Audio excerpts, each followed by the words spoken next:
Reaction: Bills 31, Saints 19. Can New Orleans actually compete with the NFL's best teams, ladies and gentlemen? After further reviews, the backdrop, Matt Moscona. Okay, so Matt was the Sconemeister was one of the biggest, advocates for this whole idea that Kellen Moore is not respected by the Saints and that he may be in over his head, and the Saints don't respect him because of penalties or whatever. And a lot of what we heard last week in the media, a lot of the narrative from last week was very quickly kind of dealt with, I think, in the Buffalo game. And a lot of what people were concerned about just isn't a thing anymore. And now the narrative is shifted to the Saints being kind of a plucky, scrappy team that's just kind of limited. And, you can't expect them to win games against the best teams in the NFL whenever they certainly don't play their best game. I mean, the Saints had, a failed two-point conversion, interception on the 3, failed fourth down conversion, overturned touchdown, like all that stuff. So I'm interested to hear the reaction, kind of compared to parallel, some would say, with the reaction after Seattle's game. Morrow and Taysom Hill. Of course, Taysom suffered his really devastating knee injury at the beginning of December, and then Foster was in January, the last playing day week. Yeah. So today, Monday, Taysom and Foster are cleared to practice. Now, when will they play? They got to ramp up, I'm sure, especially Taysom. But we'll see. But it is good news that they're now trending towards at least practicing. 18 in that game against the Bucs when he was injured, and there was a real question when you looked at the length of recovery from those injuries, at even if those guys would be able to return at some point this year, just considering when in the season it happened, their injuries happened. But that's fantastic news. So it's a 21-day practice window. They'll have 3 weeks now to be added potentially to the active roster, so you can sort of ramp them up, and then potentially you're looking at like week 7 maybe. We for a possibility of being added to the active roster and having the chance to play. So it's pretty exciting. If it continues to be Spencer Rattler at some point, if it's Tyler Shuck, to be able to get back a couple of really valuable offensive pieces. It'll be cool to see what Taysom does, or with what Kellen does with Taysom. What can Kellen do if Taysom is 100%, and once he kind of ramps up or whatever, how can he utilize him in that offense? In whatever capacity they may be able to help. So that's fantastic news. We'll keep you up to date and tell you more about that as we move through. Saints fall to 0-4. They lose to the Buffalo Bills on Sunday up in Buffalo. And there are no moral victories in the NFL. I'm not going to sit here and applaud you like the good job, good effort kid. But the thing that I'm going to say today is the thing that you're going to hear me say most Mondays when we come back and talk about the New Orleans Saints. Because most Mondays when we sit here and talk about the New Orleans Saints, it's going to be after a loss. Because as you've all clearly seen, and like we talked about all throughout the offseason, this is not a particularly talented or deep roster, and one that's just not going to win a lot of games. Okay. I accepted that fact many months ago, and am perfectly fine with accepting that fact that this is not going to be a season where they're competing for anything of substance, but it's an opportunity to learn what you have, what building blocks you have for the future. The reason last week was so disconcerting was... Real quick. So there is a difference in what he's talking about. If you watch the Saints and you watch the Tennessee Titans, those are very different situations. Both bad teams, both playing for nothing, both, the season is quote unquote over, as some would say, before it even began. Okay? But the Titans aren't even in these games. They aren't even a fully functioning NFL team. Brian Callahan has already given up play calling duties. And it's gotten worse. Cam Ward is the worst quarterback in the NFL EPA wise, which he's not getting helped, by the situation or whatever. And there's a lot of time to see with Cam Ward. But if you watch the Titans and then you watch the Saints, very, very different. And that's why I know y'all hate hearing this, but that's why I always say, you do kind of have to look past the final score. There is more happening in a game than just the final score. If you just check the newspaper the next day, see the score, move on to the next one, you miss a lot of stuff. And some games look closer than they are. Some look, further apart than they were. And some teams look better or worse than the score. It just happens, right? So what we know now through 4 games is that the Saints were highly competitive in 3 of the 4 games. Had a chance to take the lead in Buffalo in the first half and the second half. Had a chance to beat Arizona. Had a chance to beat San Francisco. And yeah, they did not. They're 0-4 for sure. That rhymed. But through 4 games, this team is competing. You can go ahead and answer the first part of the headline. Can New Orleans actually compete with the NFL's best team? They have. 3 out of the 4 games were highly competitive. No doubt. Should they have beaten the Bills? Probably not. But they were right there with them. Chance to take the lead multiple times. Should they have beaten the Cardinals? Should they have beaten the 49ers? Those are coin flip games. It is what it is. Okay? Go outside in your driveway, flip a quarter 10 times, tell me what happens. All right? Seattle was a disaster. No doubt. You will have that. Bad teams, happens. But what you saw against Buffalo, what you saw against San Francisco, what you saw against Arizona, you'll feel pretty good about. Which is why I thought the whiplash from week 3 when Seattle happens and you are coming off of the heels of San Francisco and Arizona, it was kind of surprising to see the whiplash because, at that point you got 2 games versus 1. You could probably look at 1 as the anomaly being Seattle because it was so insane with the punt block and the punt return for a touchdown, all that stuff to happen in 40 seconds. And now you got Buffalo. So I'm interested to know where you stand as a fan. Let me know in the comments below. After seeing 4 games now, is it as bad as you thought it was against Seattle? Is it as good as you thought it was coming into the season, or somewhere in between? Where are you at with this team right now, 4 games in? By the way, guys, remember, because the Saints lost, I've decided to do a special sale on my store. Until kickoff Sunday, the entire store is 10% off. Okay? The sale will go away kickoff Sunday against the Giants. So the New Orleans Saints lost against the Bills. That means, boom, my entire store is 10% off. Tons of merch on there. Make sure you if you've been eyeballing something, add it to your cart, but not hitting that checkout, now's the time, 10% off. Because it felt like in the first 2 weeks you had shown some signs of competitiveness, and to go to Seattle and to be so wholly outclassed and to continue to make silly mistakes, double-digit penalties, the special teams gaffes, that shows lack of preparedness, lack of discipline, and those sometimes can be rooted in bigger picture issues. Well, a lot of times in the NFL, teams, really in all pro sports, after they're embarrassed, you will see a great effort. And I think they went to Buffalo a 16.5. Or you won't.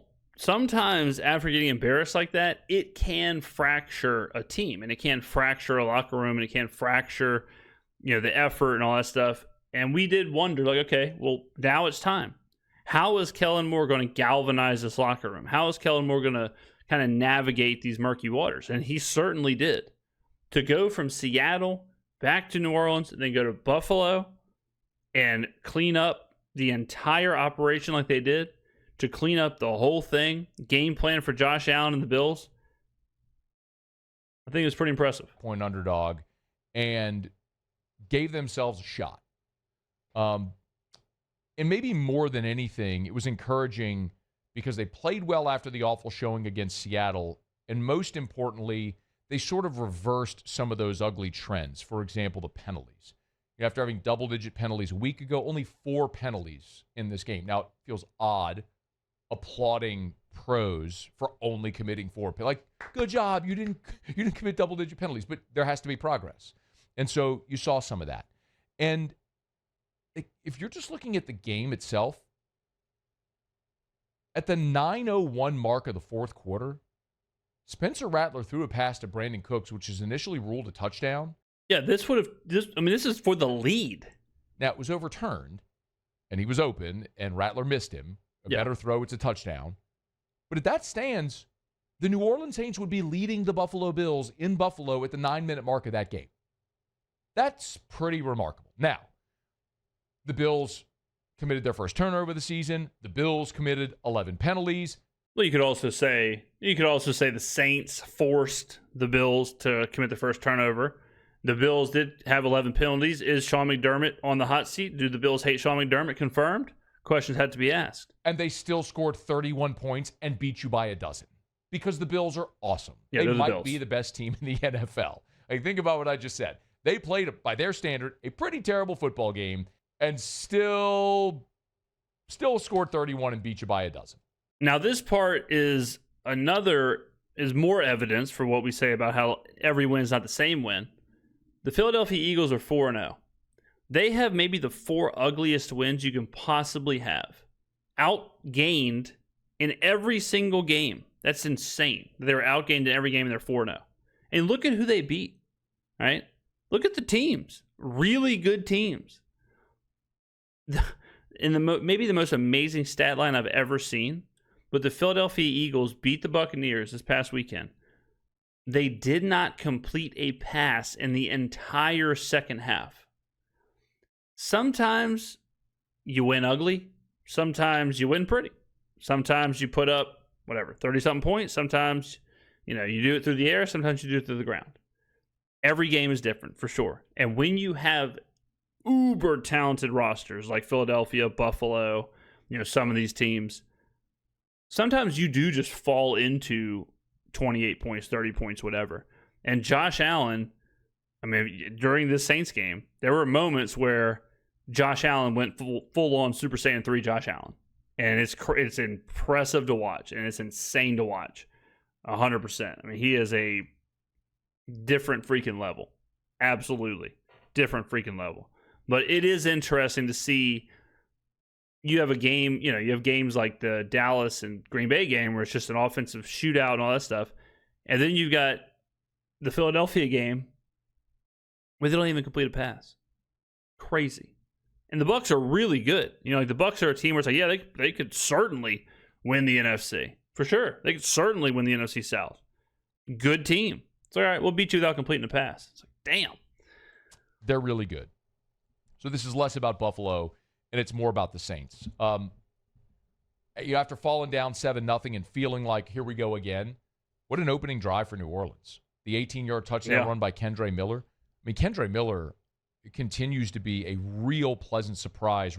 This had to be his best game of his career, if I had to guess. Kendre was really good in this game, for sure. And that was such an important drive because not only does Buffalo immediately score, put you on your back foot, but we have been talking all week long about how the Saints have got to have success early. And they have to show life early, or this game's going to be 35-0. And especially with Seattle in the back of their mind of, man, we just got, it was 21-0 before we could blink, and now Buffalo scores. Now it's 7-0. We got to score here. It's a lot of pressure. And I thought Kellen Moore, the play calling was nice. I thought the balance, the game plan, all that stuff was nicey. Kendre Miller looked fantastic. AK had some good runs. The playmakers on the outside did not help Rattler out at all early on. Some drops, some stuff like that going on. They picked it up as the game kind of got going. But yeah, that touchdown drive, opening touchdown drive by the Saints, or a touchdown on their first possession was huge. Running the football, 11 carries, 65 yards, an average of 5.9 per carry. He runs hard not only out of the backfield, but in special teams as well. He has shown some of those flashes so far in the early going this season, which is really encouraging. As we keep talking about, you're looking for cornerstone players. He's averaging 4.5 yards a carry this season. I'm not telling you need to stop traffic and throw a ticker tape parade, but for a guy that couldn't stay healthy, that's being a contributor for you now as a nice compliment to Kamara is a really good thing. And then after you scored, they went right back up 14-7. And then after that was the sack, the intentional grounding. It looked bad, but on that next drive from Buffalo, Jonas Sanker had a PBU and an interception on consecutive plays. Again, another young guy who we're looking at, as unfortunate as the Julian Blackmon injury was, this has given an opportunity for Jonas Sanker, who's making the most of it, which is awesome to see.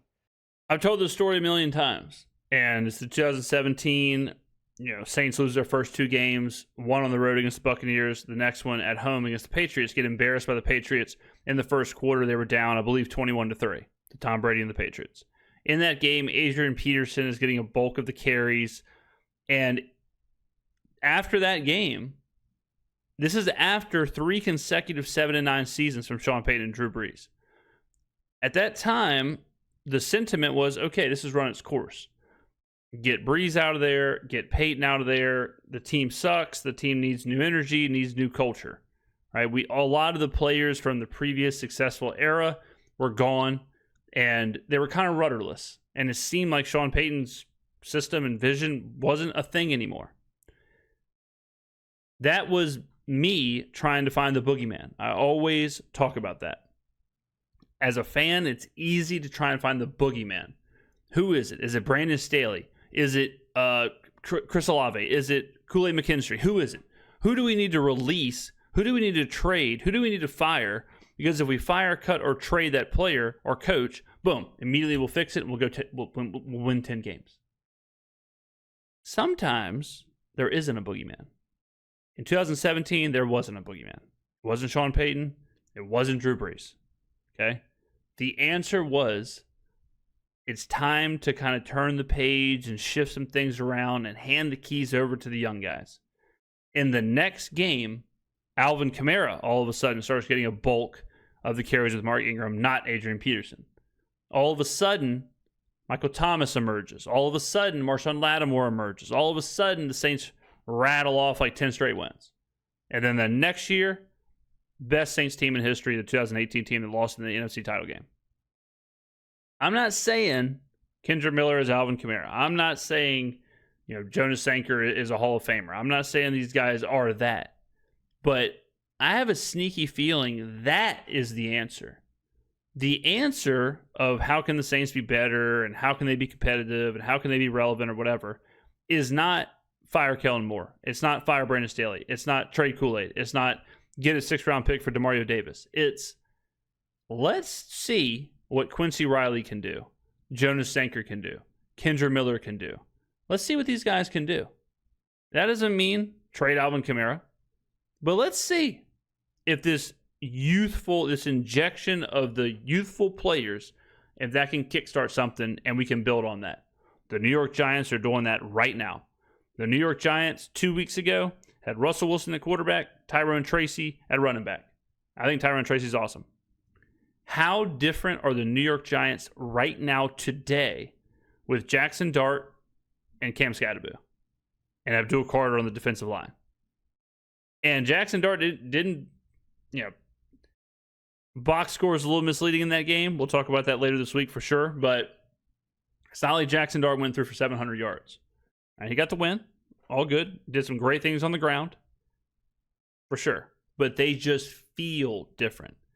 The narrative around the New York Giants feels different. Now it's exciting. Now there's something to watch. Now there's something to look forward to. Are they going to win 7 games, 8 games, 9 games, 10 games? Hell no. Are the Giants still one of the worst teams in the NFL? Yeah. But they got stuff going on. The defensive line's okay. The defensive line's playing good. Now all of a sudden Skattebo's exciting. Jackson Dart's exciting. Is the season quote-unquote over?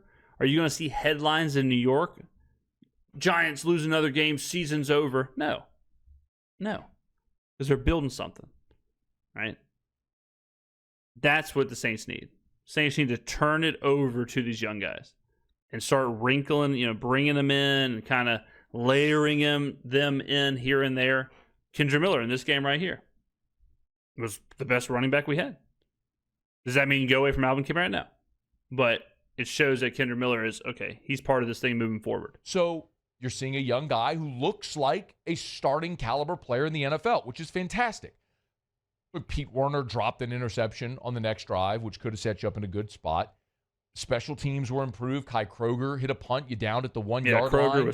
You got a short field after that. Blake Grupe hit a 54-yard field goal after he missed 2 from 40 and in the first 2 weeks of the season. Look, I hated the call by Kellen Moore at the end of the first half to run the Philly special.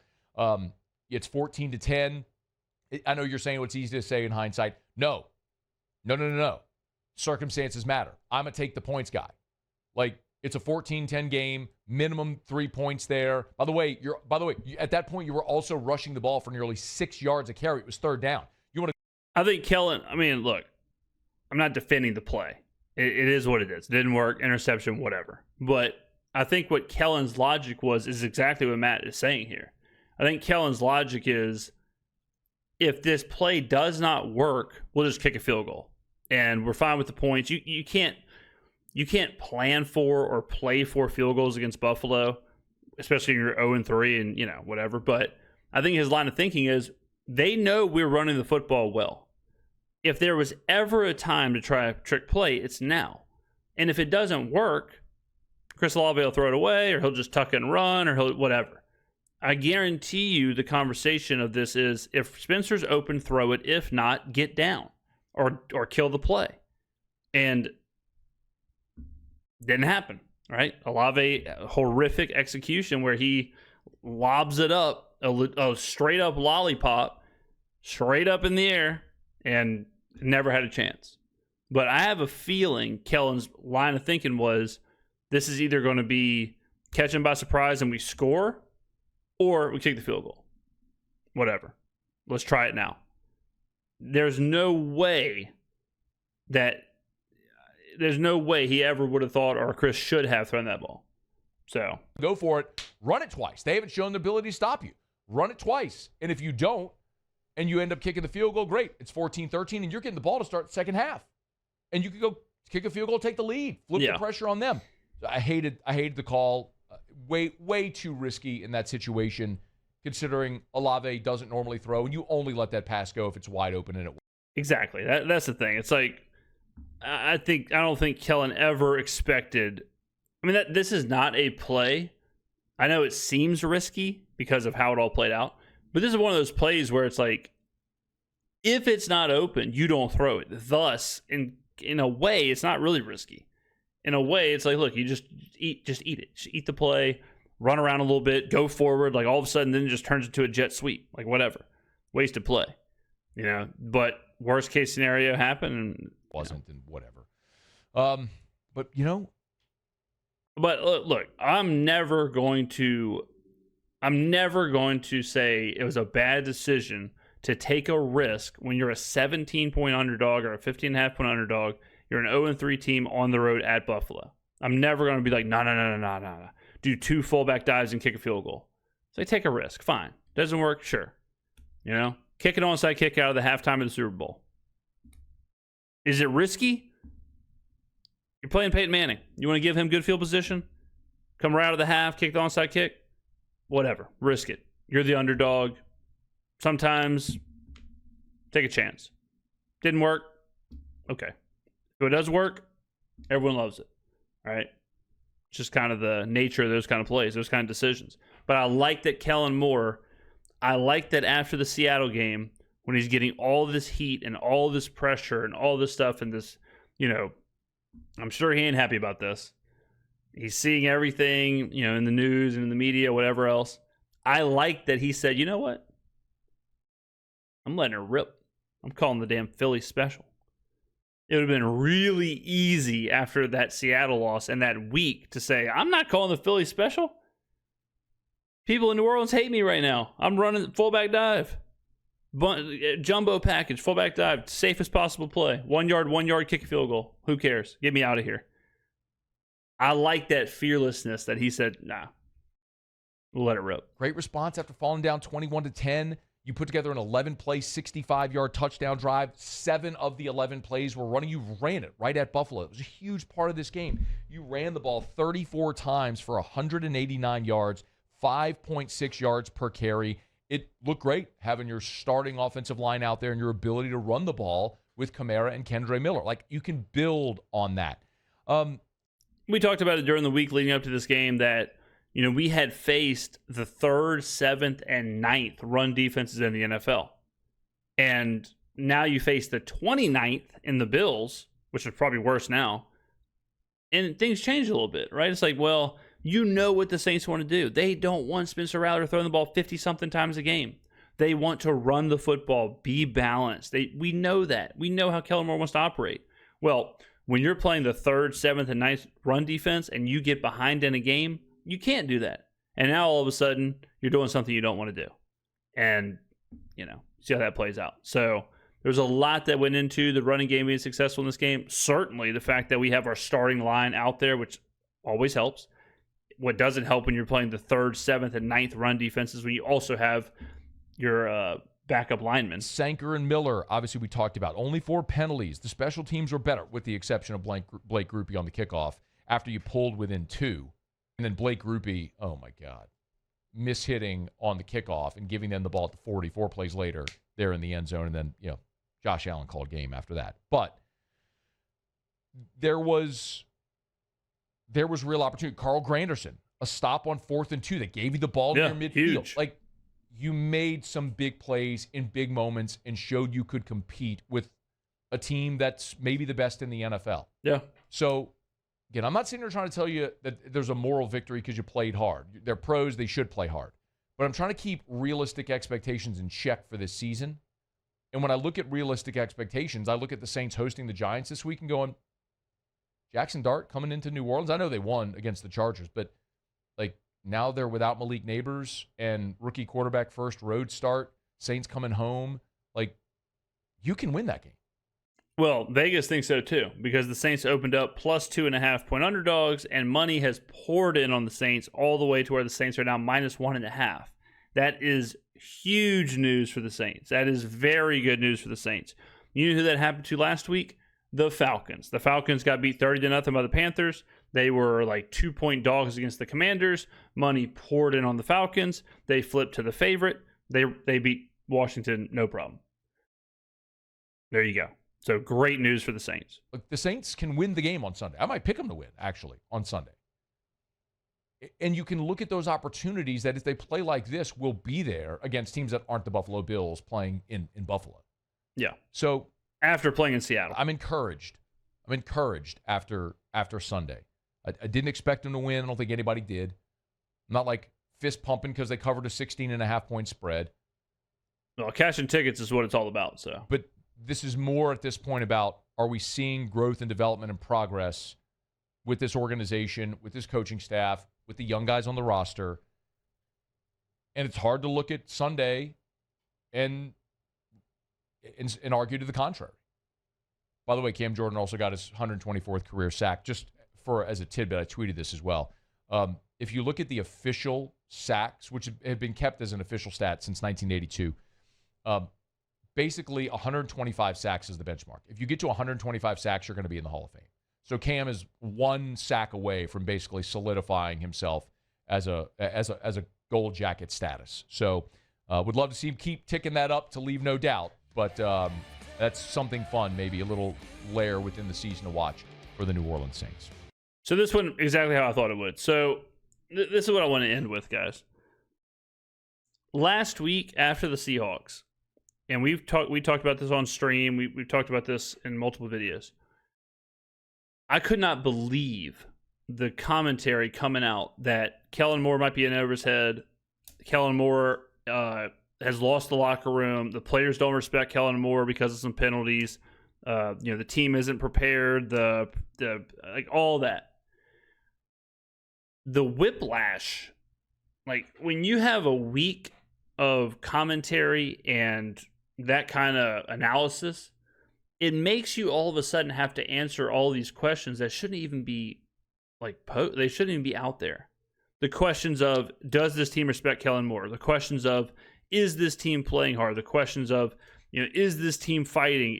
Like all those questions. It was so baseless to even bring the questions up. And now all those questions are answered. And now we're not going to hear anything more about them. And that's why I tell y'all, the overreaction, hot take, rant, like all that stuff, ain't it, because you get the whiplash. You get the whiplash of 1 week, Kellen Moore in over his head, can't coach, lost the locker room doesn't respect him. And then the next week you get, okay, very encouraging. I like this team. Okay, I like what we're building here. What's going on here? All right, what's going on? What's happening? Where I'm sitting, Saints played 4 games, 3 of them, very competitive. I like what Kellen Moore's doing. I have the same. I can't tell you how many people in the comments after the Seahawks game were like, "You still like Kellen Moore? Huh? You still like Kellen Moore, you son of a bitch?" Unchanged. Love Kellen Moore as a coach. I think he's done a fantastic job. so far. I like how he's developing. He's building the same. I like what I see in some of these players. I like the vision. I like what we're doing. The defense shows different things, different times. I like containing Josh Allen, getting after Josh Allen, some big stops. Obviously, James Cook gouged us, which was the first time a running back has got to us. But I have a sneaky feeling that's because they said, yeah, well, we are not letting Josh Allen get to us.